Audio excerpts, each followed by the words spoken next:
दरअसल NEET UG paper leak मामले की शुरुआत राजस्थान के सीकर से हुई थी। आरोप यह है कि परीक्षा से पहले शेयर किए गए क्वेश्चन बैंक या गेस्ट पेपर के कई सवाल असली पेपर में हूबहू पूछे गए। शिकायत के बाद राजस्थान पुलिस की स्पेशल ऑपरेशन ग्रुप यानी एसओजी ने जांच शुरू की।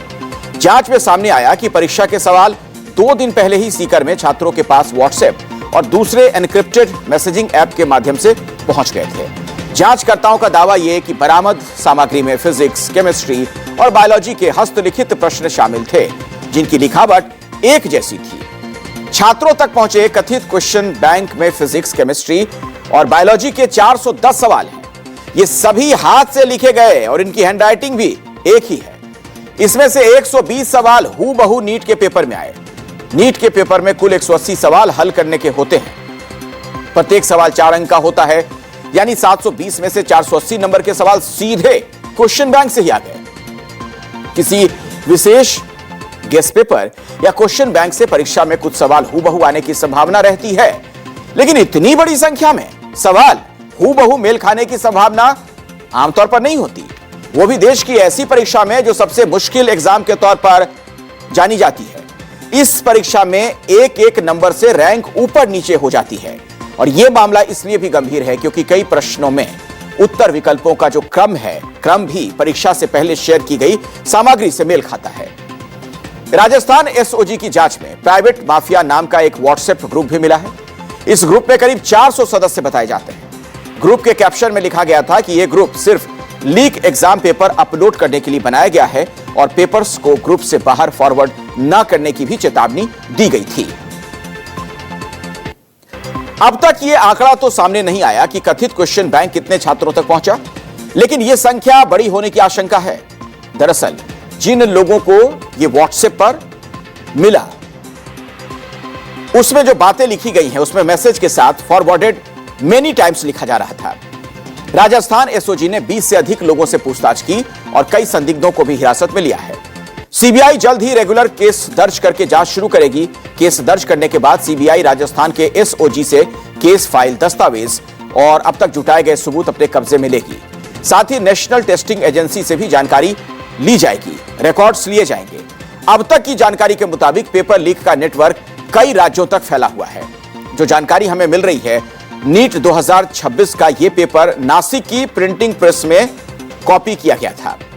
यानी नासिक से पेपर हरियाणा आया, जहां गुरुग्राम के एक डॉक्टर के पास तक पहुंचता है। हरियाणा से पेपर जयपुर पहुंचा, जयपुर में उसके बाद रामगढ़ पहुंचता है और फिर सीकर से पेपर देश के अन्य राज्यों जम्मू कश्मीर, बिहार और केरल तक पहुंचा। नासिक के प्रिंटिंग प्रेस में एक शख्स को हिरासत में लिया गया। आरोपी फिलहाल बीएएमएस की पढ़ाई कर रहा है। इसके अलावा पता यह भी चला कि वो एक मेडिकल काउंसलिंग एजेंसी भी चलाता है।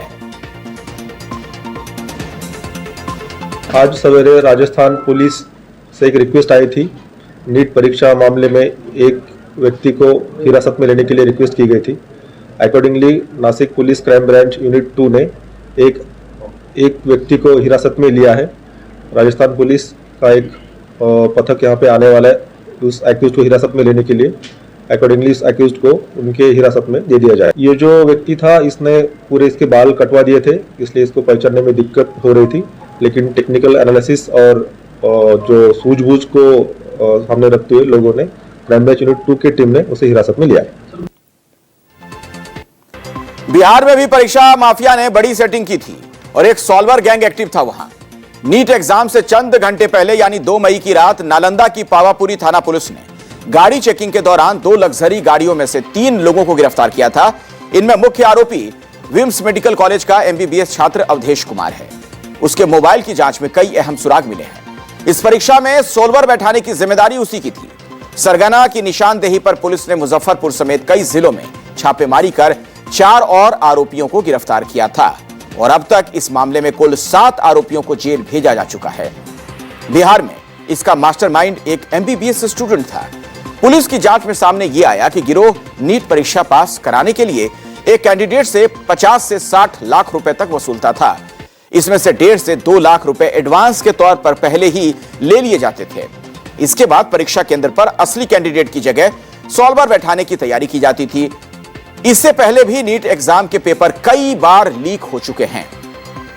नीट यूजी 2024 भी देश भर में भारी विवादों में रहा। बिहार की आर्थिक अपराध इकाई ने जांच के दौरान जली हुई कॉपियों से 68 सवाल रिकवर किए थे जो असली प्रश्न पत्र से मेल खाते पाए गए थे।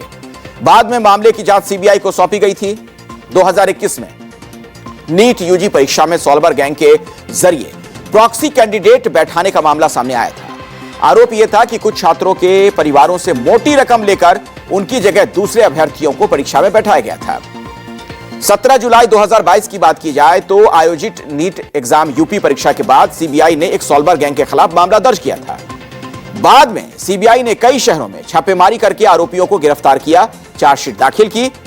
2018 में दिल्ली के वेस्ट पटेल नगर स्थित एक एजुकेशन सेंटर पर नीट परीक्षा में धांधली करने के आरोप लगे थे।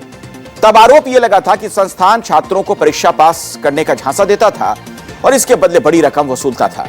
मामले की शिकायत के बाद सीबीआई ने जांच शुरू की थी।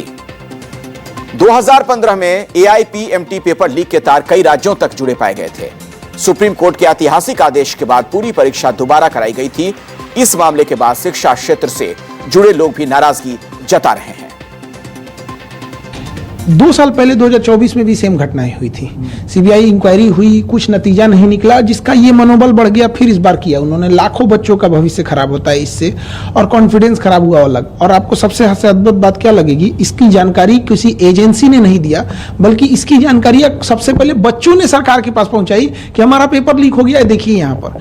गवर्नमेंट की जो एजेंसी है उन्हें ये पता चलना चाहिए यहाँ पे। तो हमने जो एजेंसी को दे रखा है ये पेपर लीक, ये एग्जाम कराने के लिए, ये समझ में नहीं आता इन्हें पेपर कराने के लिए दिया गया या लीक कराने के लिए।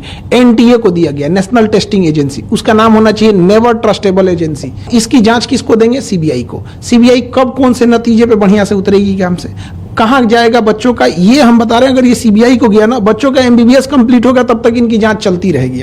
सुप्रीम कोर्ट के किसी रिटायर्ड जज को इसका एक ऑब्जर्वर बनाना चाहिए और एक टाइमलाइन के अंदर में कौन जिम्मेदार है उसको कड़ी सजा होनी चाहिए। दुर्भाग्यपूर्ण इस स्थिति होने के बावजूद अपना साहस मत खोइए, अपना विश्वास मत खोइए। नए आत्मविश्वास के साथ दोबारा परीक्षा की तैयारी करिए।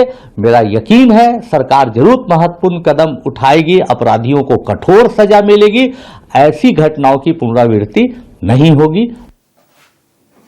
लेकिन दिक्कत यही तो है कि ऐसी घटनाओं की पुनरावृत्ति हो रही है। पेपर लीक के खुलासे और नेशनल टेस्टिंग एजेंसी के एक्शन के बाद विपक्ष गुस्से में है। लगभग सभी विपक्षी पार्टियों ने पेपर लीक को लेकर सरकार से सवाल पूछे हैं। आरजेडी, कांग्रेस, आम आदमी पार्टी और एआईएमआईएम ने भी सरकार की कार्य क्षमता और नेशनल टेस्टिंग एजेंसी पर सवालिया निशान दागे। राहुल गांधी ने भी एक्स पर पोस्ट करके सरकार से सवाल पूछा है। विपक्ष का आरोप यह कि पेपर लीक करने वालों को सरकार का संरक्षण प्राप्त है। नीट यूजी की तैयारी में मेहनत के अलावा पैसे भी बहुत लगते हैं। कोचिंग की fees, test series, books, hostel, सब कुछ पर पैसे खर्च होते हैं। फिर भी लाखों बच्चे गरीबी में रहकर भी कोचिंग या सेल्फ स्टडी से डॉक्टर बनने के सपने संजोते हैं। पेपर लीक होते ही उनकी मेहनत, उनकी उम्मीद, सब कुछ चूर चूर हो जाता है। आप सोचिए एग्जाम कैंसिल होने के बाद उन बच्चों का क्या होगा। अमीर बच्चे तो फिर भी झेल लेंगे, लेकिन गरीब बच्चों का भविष्य कैसे संवरेगा। और अब